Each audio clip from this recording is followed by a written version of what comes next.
Welcome to the RemoteMore Cybersecurity Podcast. In each episode, we explore how fast-moving teams bake security into architecture, decisions, and growth. Whether you're a CTO, security lead, or engineering manager, this is your space for clear insights, expert thinking, and actionable strategies. Picture this. A single cyber attack ripples through your organization. Suddenly, operations halt, sensitive data is compromised, and your reputation is, well, on the line. It's a scary thought. Right. Now imagine that same scenario playing out across an entire industry, maybe even a whole country. This isn't just, hypothetical. So the exact kind of risk the EU's NIS2 directive is designed to combat. Absolutely. That kind of systemic risk is precisely what drove its creation. We're definitely in an era where cybersecurity isn't just some IT department issue anymore. It's fundamental. Yeah, fundamental to how organizations operate, deliver services, and, crucially, maintain trust. Exactly. So NIS2, it's not just another update, is it? It feels like a significant redefinition of the whole cybersecurity landscape across the EU, sets a new benchmark for resilience, and, importantly, accountability. That's a good way to put it, redefinition. So our mission today is to unpack what NIS2 really is, how it works, and, maybe most importantly, why it matters so much for companies all across the EU. We'll dive into how understanding and complying with this can help prevent those hefty fines and sanctions. Which are significant. Definitely. But also how it can genuinely bolster your organization's resilience, enhance trust, and maybe even, dare I say, boost your revenue. It's a shift, really, moving from just reacting to threats to being proactively strategic, and this directive really pushes that forward. All right, let's dive in. Starting at the beginning, what exactly is NIS2, and why is everyone calling it such a game changer? Okay, so NIS2, officially Directive EU 2022-555, isn't brand new out of nowhere. It's actually a major update, replacing its predecessor, NIS1. Right, the first EU-wide cyber law. Exactly. NIS1, Directive 2016-11-148. The core goal is similar. Create a unified legal framework, ensure a high common level of security for network and information systems across now 18 critical sectors in the EU. And timeline-wise, it came into force January 2023. Member states had until October 17th, 2024 to get it into their national laws. And it applies from October 18th, 2024. That's when NIS1 was formally repealed. So what was wrong with NIS1? Why the big overhaul? Well, NIS1 was groundbreaking for its time, but the threat landscape just exploded. It evolved so fast. NIS1 had some weaknesses, like resilience levels weren't consistent across member states or even between different sectors. Oh, okay. Patchy coverage? Hammer it. Sort of, yeah. NIS2 aims to modernize and strengthen everything, making sure essential digital services stay up and running even when facing sophisticated cyber threats. It's fundamentally about building a proactive culture. Information security isn't just a bolt-on, it's integral. And one thing that immediately jumps out is the scope. It seems much, much wider now. How has it expanded compared to NIS1? Oh, dramatically wider. NIS1 covered key areas like energy, transport, healthcare, finance. NIS2 keeps those but adds a whole lot more. Think public electronic communications, popular digital services like social media platforms. Social media too. Wow. Yep. Also waste and wastewater management, manufacturing of critical products, postal and courier services, public administration, central and regional levels, even the space sector. And generally, it applies to medium and large entities in these sectors. So the net is cast very wide now. That is a massive expansion. Oh. Okay, beyond just covering more sectors and presumably setting higher technical standards, I'm really interested in the accountability piece. You mentioned that.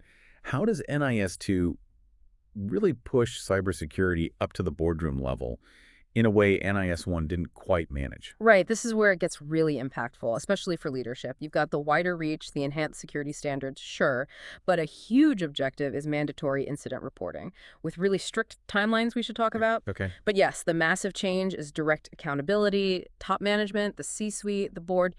They are now directly accountable if the organization doesn't comply with the required cybersecurity risk management measures. Oh, accountable personally or the company. The directive puts the onus on ensuring management bodies follow training. Member states have to ensure this, and entities are strongly encouraged to train all employees regularly. It elevates cyber from like an IT problem to a core governance responsibility. Plus, it beefs up cross-border cooperation and info sharing between EU states. That's a profound shift. Okay, we understand the why. Let's get into the how. What are the core requirements? What do organizations actually need to do? At its heart, NIS2 demands a holistic view of security. Organizations need to adopt appropriate and proportionate technical, operational, and organizational measures. Key phrase here, all hazards approach. All hazards. What does that mean practically? It means it's not just about digital defenses against hackers. It's about protecting the network and information systems and their physical environment from a whole range of threats. Think sabotage, theft, but also fire, floods, power cuts, even someone getting unauthorized physical access to a server room. So securing the building is as important as securing the network, basically. In essence, yes, for maintaining the resilience of the service. And these measures, they have to be based on the state-of-the-art, considering costs, the entity's size, and its specific risk exposure. It's not one size fits all, but the bar is high. And does it spell out specific things they must do? It does. There's a minimum list of security elements, things like policies on risk analysis and information system security, robust incident handling procedures, business continuity planning, that's backup management, disaster recovery, crisis management. Essentials for bouncing back. Exactly. Also, critically, supply chain security. Security in how you acquire, develop, and maintain systems, including vulnerability handling. Policies to check if your security measures are actually effective. And what about the basics, the human element? Absolutely crucial. Basic cyber hygiene practices and regular training are explicitly required. Also using cryptography, managing human resources security, access control, asset management, and this is a big one, using multi-factor authentication or continuous authentication solutions. These aren't suggestions, they're baseline requirements. Okay, comprehensive. Now, you mentioned stricter incident reporting earlier. Those timelines sound demanding. They are. Transparency and speed are paramount. Organizations must report significant cybersecurity incidents within 24 hours of becoming aware of them. Just the initial heads up to the national authorities. 24 hours, that's fast. It is, and it doesn't stop there. A more comprehensive follow-up report detailing the scope, impact, and mitigation efforts is due within 72 hours.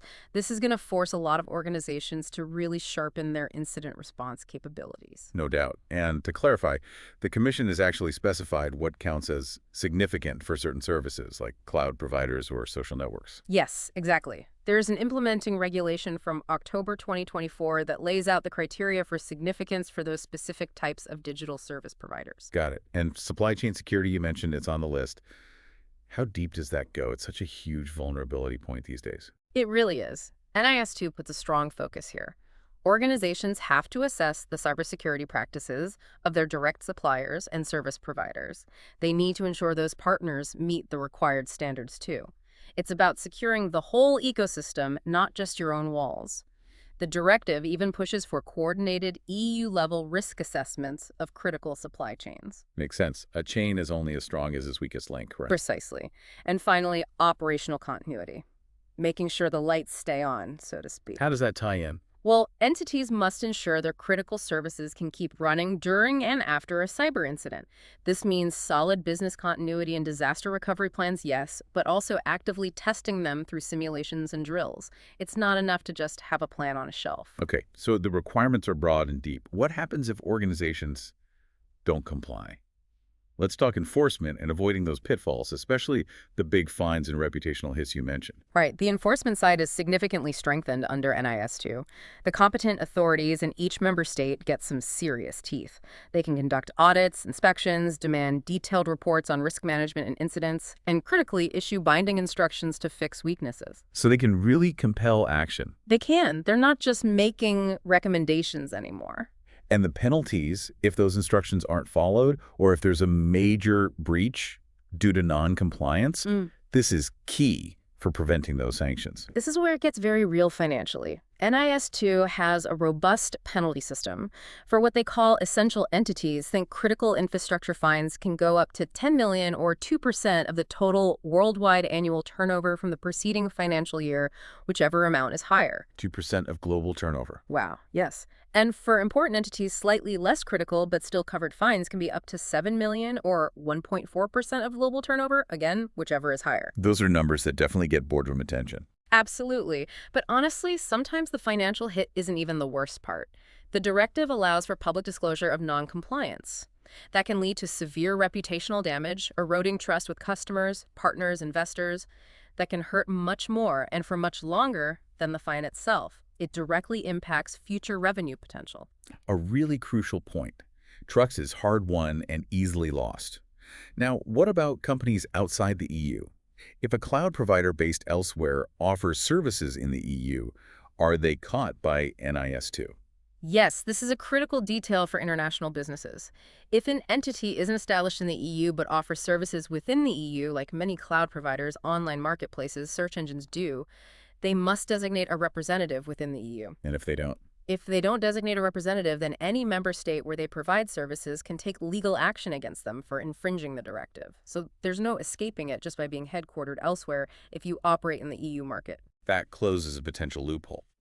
Okay, so NIS2 is a big piece of the puzzle. How does it fit with other major EU cyber laws? We hear about DORA, the Cyber Resilience Act. It can get confusing. It can seem like alphabet soup sometimes. The key principle here is something called lex specialis. Basically, it means a specific law overrides a general law when they both cover the same situation.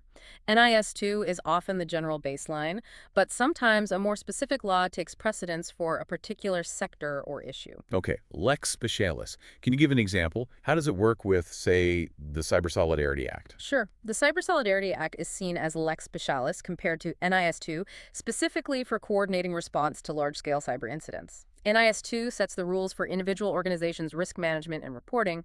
The Solidarity Act creates EU-wide emergency tools, like the Cybersecurity Emergency Mechanism and an EU alert system. It fills a gap for massive cross-border crises where NIS2's focus is more organizational. So NIS2 for the day-to-day resilience, Solidarity Act for the major emergencies. Makes sense. What about DORA for the financial sector? DORA, the Digital Operational Resilience Act, is definitely lex specialist for finance. If you're a bank, insurance company, investment firm covered by DORA, its rules on ICT risk management, incident reporting, resilience testing, third-party risk. Those apply instead of the equivalent parts of NIS2. DORA is tailored specifically for the financial system's stability. It also mandates that all hazards approach, but with a financial flavor. Okay, so finance follows DORA. And the Cyber Resilience Act, does that override NIS2 too? No, the Cyber Resilience Act, CRA, covers something different. It's about the products themselves, hardware and software. It sets baseline cybersecurity requirements for products with digital elements sold in the EU, pushing for security by design. It's preventative, focused on making the tools safer from the start. NIS2 is about how organizations use those tools and manage their operational security and respond to incidents. They're complementary. Got it. Products versus operations. It's quite a complex web, but it seems designed to be comprehensive. Now, what about AI? The new AI Act is huge. How does that interact with NIS2, especially since AI is being used more and more in these critical sectors? That's a really important intersection. The AI Act is definitely relevant. When AI systems are deployed in NIS2 sectors, think AI diagnosing medical images in healthcare or managing energy grids, the organizations have to comply with both NIS2 and the AI Act. So double the compliance headache. Potentially double the requirements, yes. There are overlapping areas: risk management, incident reporting, especially if an AI failure causes a reportable incident, governance, data protection. You need robust processes for both. And there are unique AI risks, like data poisoning. Data poisoning, what's that? It's a nasty one. Adversaries intentionally mess with the data used to train an AI model to make it behave badly later on. Imagine poisoning the data for an AI spam filter so it lets malicious emails through, or corrupting an AI intrusion detection system so it ignores real attacks. It highlights why cybersecurity around AI systems, mandated by NIS2, is so critical. That sounds incredibly difficult to defend against. So with all this complexity, NIS2, other acts, AI, how is cooperation handled at the EU level? Are there mechanisms to help everyone work together? Yes, thankfully. NIS2 strengthens existing structures like the Network of National Computer Security Incident Response Teams, CSRDATES, for sharing technical information and coordinating incident response. The CSRDATES network, okay. It also formally establishes the European Cyber Crises Liaison Organization Network, EU Cyclone, specifically to help manage large-scale incidents and crises that span multiple countries. Think of it as a high-level operational coordination group. So operational and strategic coordination. Exactly. And the NIS Cooperation Group continues its work facilitating strategic cooperation in information sharing, publishing guidance documents. Plus, NIS2 introduces voluntary peer reviews among member states to learn from each other and build trust and capability across the whole EU. It's about lifting the collective level of cybersecurity. That collaboration piece sounds vital. Okay, let's bring this back to the organizations listening. We've covered what NIS2 is, why it matters, the rules, the risks, what are the practical steps for compliance. And crucially, how can this move beyond just avoiding fines to actually being a business advantage, maybe even helping the bottom line? Okay, practical steps first. Number one, conduct a thorough risk assessment. Identify your critical assets, your vulnerabilities, and really important, map out your supply chain risks. Who are your key suppliers? How secure are they? So know thyself and know thy suppliers. Precisely. Second, develop or update your cybersecurity policies. Make sure they align fully with NIS2 requirements, incident response, data protection, that supplier evaluation process we mentioned. Policy is foundational. Then what? Implement proactive security measures. This isn't just about firewalls anymore. Think continuous network monitoring, mandatory multi-factor authentication everywhere it can be applied, regular patching and updates, and absolutely integrate ongoing employee cybersecurity awareness training. Your people are critical. The human firewall. Exactly. Then establish crystal clear incident protocols.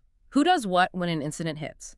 How do you detect, respond, and report within those tight 24 and 72-hour deadlines? Practice these. Run drills. Test the plan before you need it. You have to. And finally, ensure operational continuity. Develop and test those business continuity and disaster recovery plans. What happens if your main system goes down? How do you keep essential services running?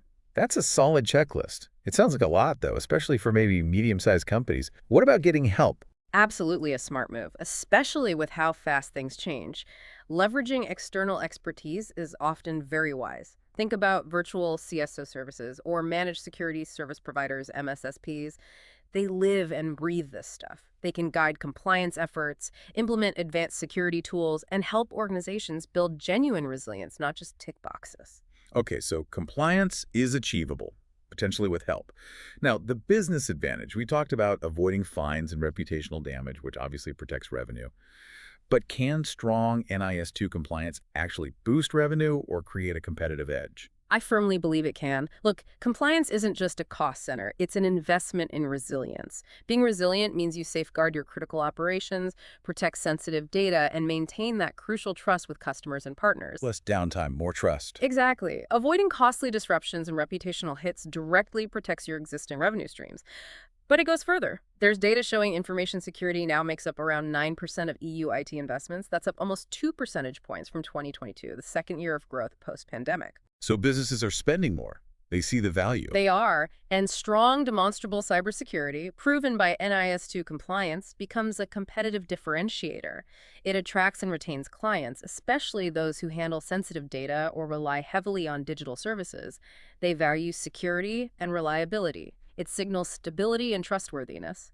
In that sense, yes, it can absolutely help win business and boost revenue over time. It becomes a selling point, a reason to choose you over a competitor who might be lagging behind on security. Precisely. In today's digital economy, trust is currency, and strong cybersecurity underpins that trust. It absolutely does. So to wrap this up then, the NIS2 directive, it really marks a new chapter for organizations across the EU, doesn't it? It really does. Wider scope, tougher security measures, leadership accountability. It sets a much higher bar for cyber resilience in our incredibly connected world. And it's clearly not just about ticking boxes for compliance. It's becoming a strategic necessity for any organization that wants to thrive long term. It's about building a digital foundation that can actually withstand the threats we know are out there and the ones we haven't even seen yet, ensuring critical services keep running. So here's a final thought for everyone listening. What if achieving compliance with NIS2 wasn't just seen as getting over a regulatory hurdle? What if it was viewed as a strategic investment? One that builds deeper trust, maybe even fosters innovation because you know your foundations are secure, and unlocks new digital opportunities within this more resilient European landscape. How might that collective strengthening of Europe's digital backbone empower businesses, empower all of us? Exactly. How could it help businesses thrive in ways we're maybe only just starting to grasp? Something to think about.